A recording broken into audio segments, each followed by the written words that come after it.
Mga iba't ibang uri ng hayop na sinakay sa Ark ni Noah, the Noah's Ark. Nandun banda sa may, sa may malapit sa entrance. Puntahan natin. Ito yung mga hayop. Yan.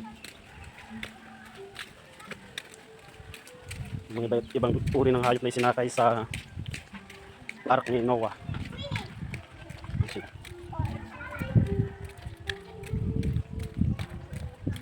Dami ring swimming. Parang ano lang ito. Nasa bundok siya na swimming pool. Tapos yung tubig na lumalabas sa swimming pool, natural, galing sa bukal kaya mainit. Mainit daw talaga yung tubig na yun. Galing sa bukal kaya ang tawag nila ay mainit swimming pool. Ito si David and Goliath. Yan, David and Goliath. Tapos yan, ito yung mga iba't may grego pala dito, mga tupa. Ayun, may mga